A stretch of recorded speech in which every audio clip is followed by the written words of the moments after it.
What up, YouTube? This is Law TV at lawtv.me.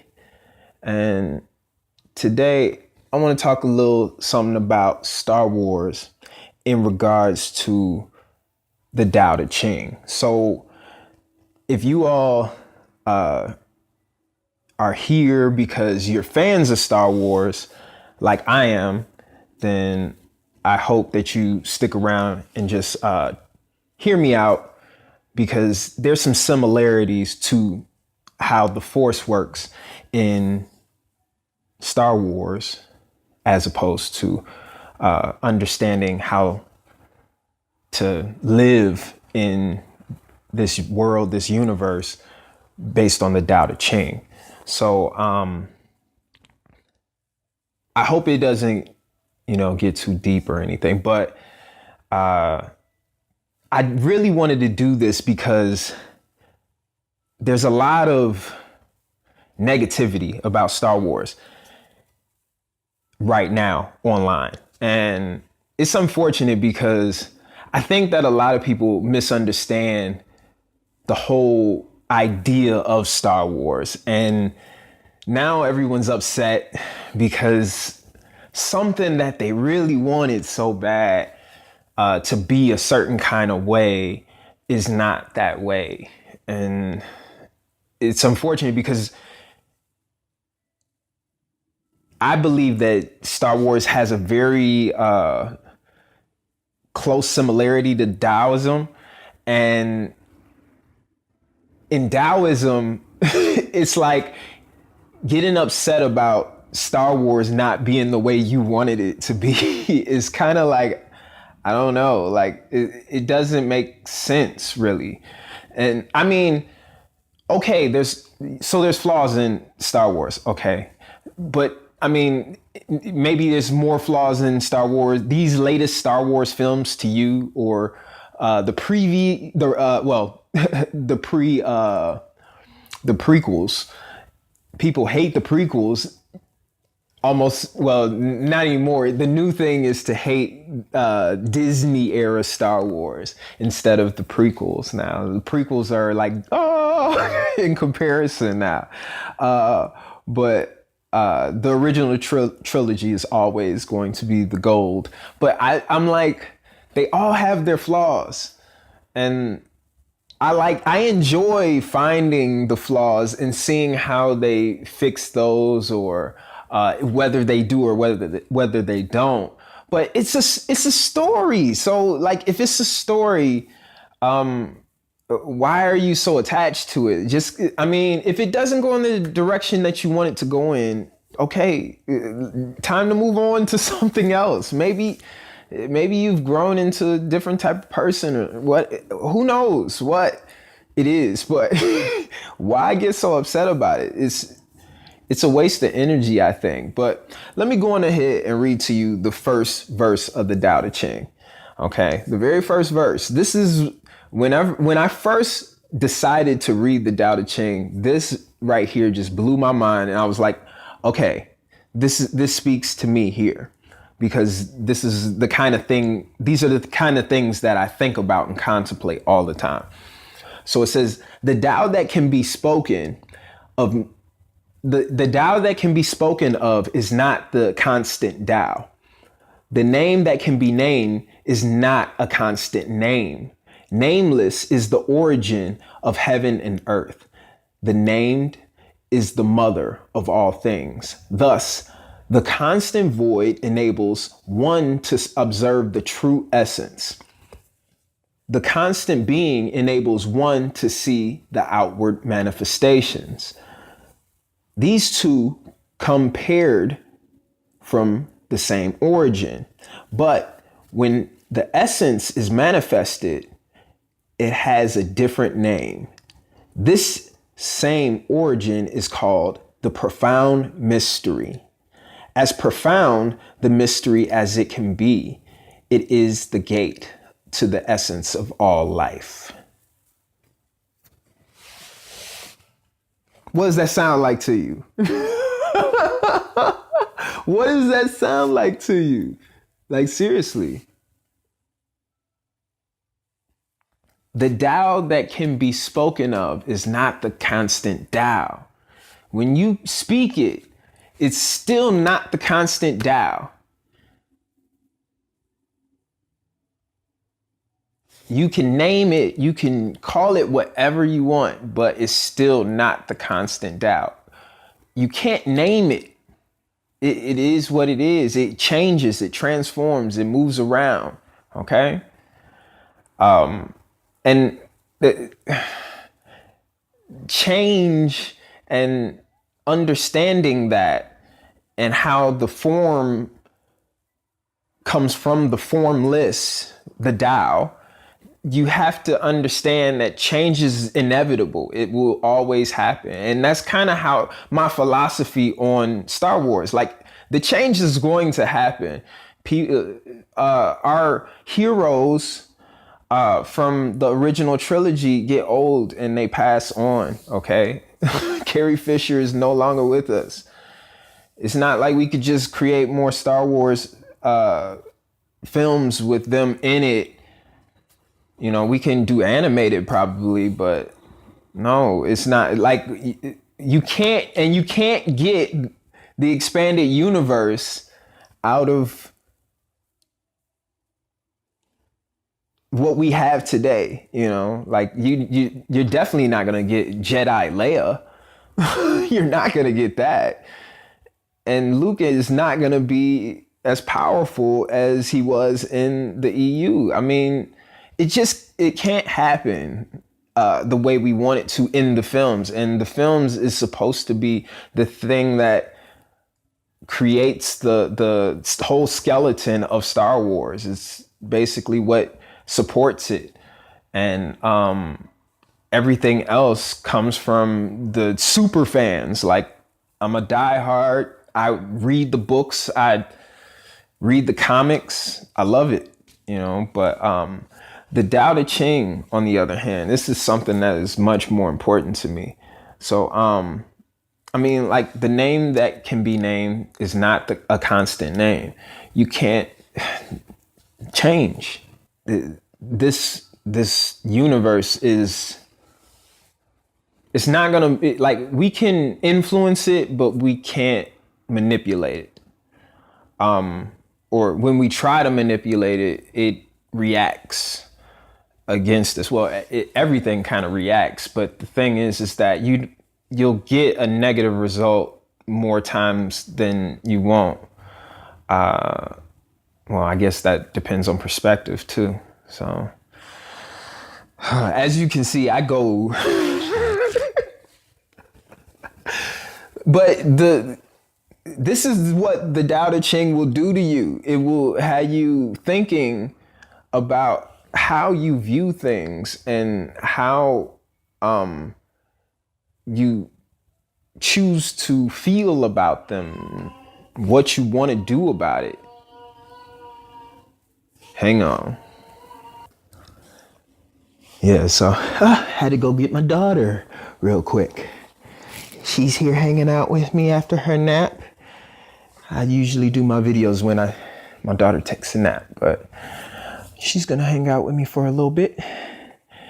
I also do a vlog with me, my daughter, and my girlfriend, and we have some pretty cool videos on my other channel.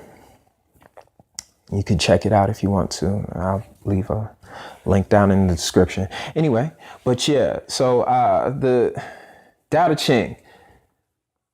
Constant being enables one to see the outward manifestations.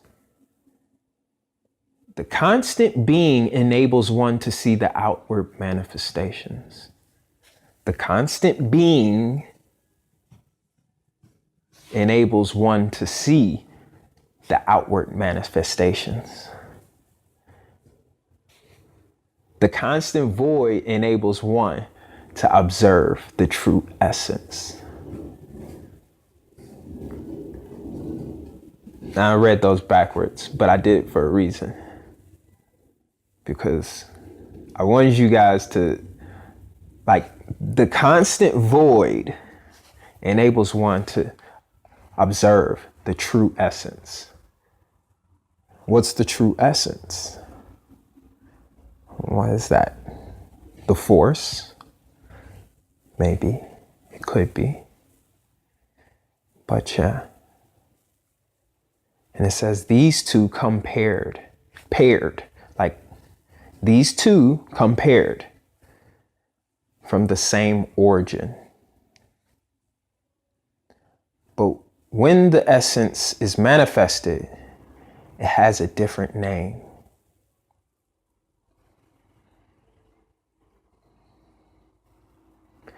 This same origin is called the profound mystery. As profound the mystery as it can be, it is the gate to the essence of all life. I love that verse. I'm telling you, that's what made me a Taoist right there. That right there made me a Taoist. I was like, I'm going through the whole 81 verses, all of them, each and every one. And my mind it took years for my mind to wrap around it. It's still like has me like, wow, I have to wrap my head around it. Like, I'm not there. My understanding, I bet you Prince over at Urban Acolytes, I bet you that he has a much better understanding than I do, because he studies that stuff like deeply. I'm a newbie to Taoism. Like, I've only been studying it for about since 2010, maybe. So yeah, it's not that long.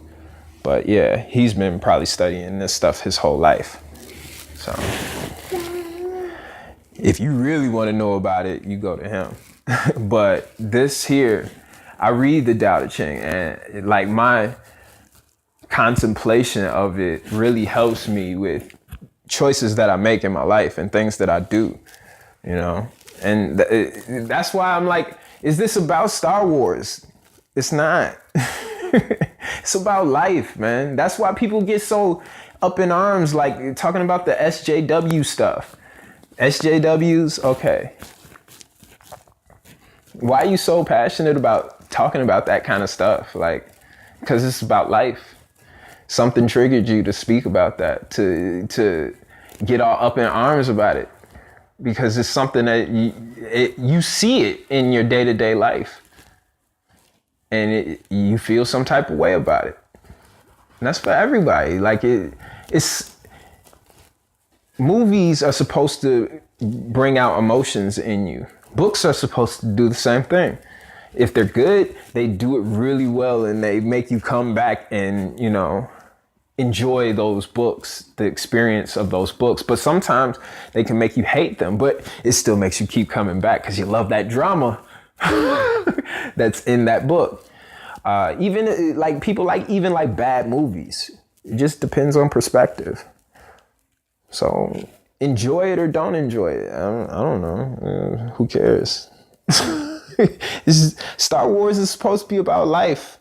The movies are supposed to have a message for life in some way or another. It's supposed to be like poetry about life. I mean, even if you feel like you're escaping with some fantasy films and stuff like that, you know, still there's something in it that makes it relatable to you in this world. Like, my girlfriend is completely like, she is not a Star Wars fan. She has no care whatsoever about that world or that universe. And to her, it's like,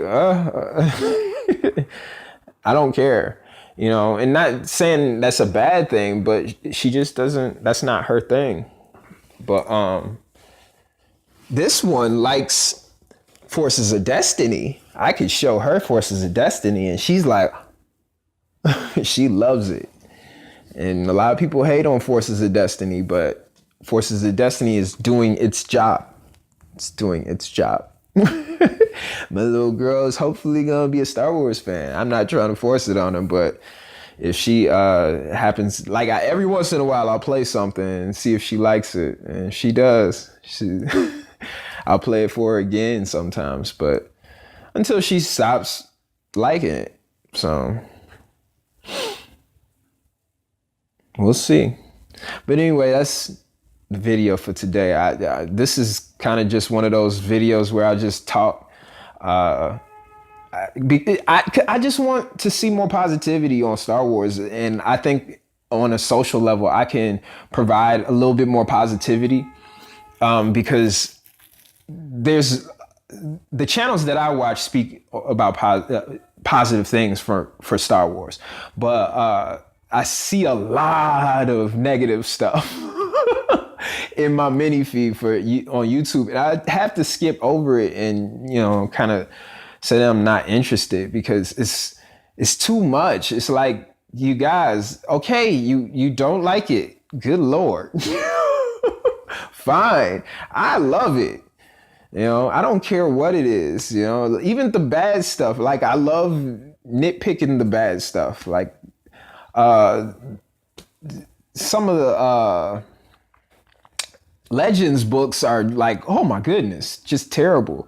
Like, I really don't like Red Harvest, but I listened to the audiobook probably 2 times before. So like, that's enough to say that, it's at least entertaining to some degree, because it's another part of Star Wars. I don't care. Like, I'm not somebody who just eats it all up.